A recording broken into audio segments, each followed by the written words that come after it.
rushing to meet my wife's wealthy parents. I stopped to help an elderly stranger and, the moment I stepped inside their home, I froze at the unthinkable truth. My name is Lucas Hale, and let me tell you something I was absolutely pumped about. This dinner, ridiculously excited, in a way that would have probably embarrassed me. If anyone could have seen inside my head. After 11 months of marriage to the most incredible woman I'd ever met, I was finally about to sit down with some parents, the legendary Haros, old money, serious connections, the kind of people who summer in the Hamptons and winter in Aspen without batting an eye. Simone had been dodging this meeting forever. Every time I brought it up, she'd get this weird look on her face and change the subject. They're just busy, babe, she'd say. Or, you know how they are about meeting new people. But tonight was different. Tonight, she'd finally said those magic words. They're ready to meet you. I'd been planning this evening for weeks. Got my best suit, Drakeland, the charcoal gray one that made me look like I belonged in boardrooms instead of loading docks. Bought a bouquet of white roses, because Simone once mentioned that her mom loved them. Hell, I even watched a YouTube video on proper dinner etiquette. The last thing I wanted was to embarrass myself or my wife.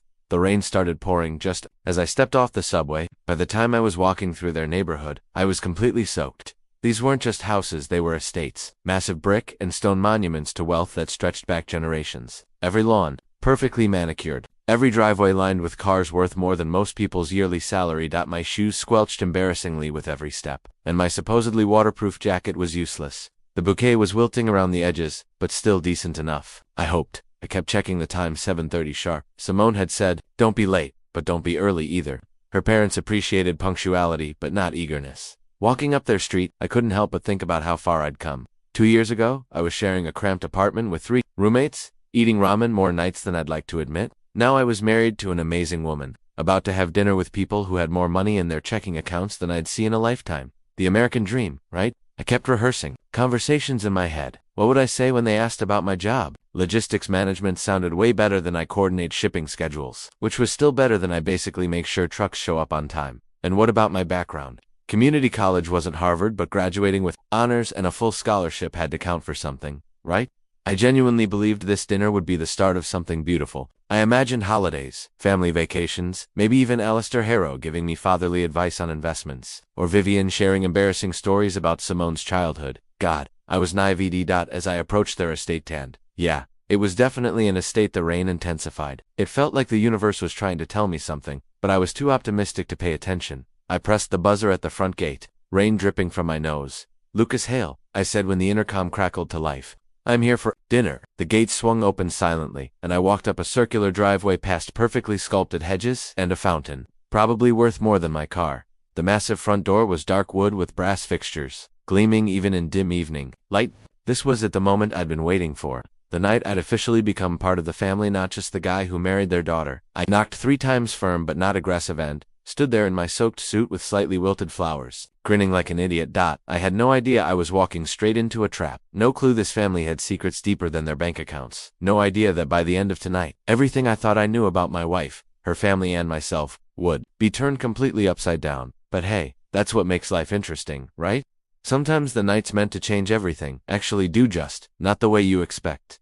Earlier that evening, running 10 minutes late, I hopped onto the bus. Rain was coming down in sheets. My cheap umbrella flipped inside out. I was clutching those roses, desperately trying to protect them, when I heard a commotion up front. Ma'am, I need exact change or a MetroCard, the driver said, clearly tired. I can't break a 20. That's when I saw her, an elderly woman in her 70s, soaked from the rain, clutching a handmade patchwork bag like it was everything she owned. Maybe it was. Please, she said, her voice shaking. I have to get to Mercy General. My grandson. Everyone stared at their phones, pretending not to see. The driver sighed, ready to shut her down. That's when our eyes met. Was her gentle, weathered face, or the desperate way she glanced toward the hospital? Or maybe it was basic human decency, which seemed rare these days. Hey driver, I called out. I got her fare. I paid, and her face lit up with relief and gratitude. Thank you, son, she said. Thank you so much. Don't worry about it, I replied, handing her my useless umbrella. Better than nothing. You're very kind, she whispered. At her stop, she turned to me. My name is Miriam Hart. My grandson was in an accident. Thank you, Aganya won't forget this kindness.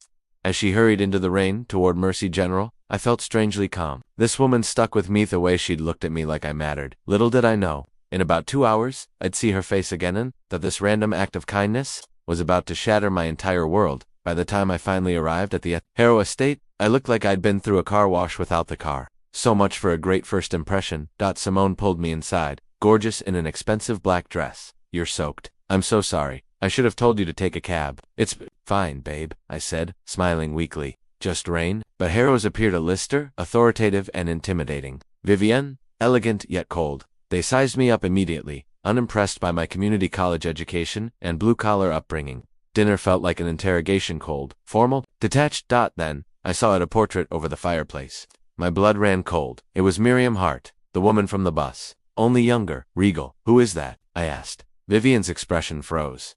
My mother, Miriam Harrow? She died years ago. But Miriam wasn't dead. I had met her tonight, at Mercy General. Your mother isn't dead, I told Vivian, my voice shaking. She's alive, in the hospital right now. Shock filled the room. The Harrows had lied, faking Miriam's death because she had threatened to expose their unethical business practices overseas. Simone, devastated by betrayal, stood firm. I'm going to see her. You can't control me anymore. We left together, stepping into the rain, leaving behind wealth and lies. That night, Simone reunited with her grandmother after 15 years of believing she was dead. Tears flowed freely as truth's surfaced. Healing began, even amidst pain. 6 months later, our lives looked different, simpler, honest, meaningful. Simone opened a gallery featuring art that tells real stories. Miriam became family again, no regrets, not a single one, because sometimes the nights meant to change everything actually do, Jess. Not in the way you expect.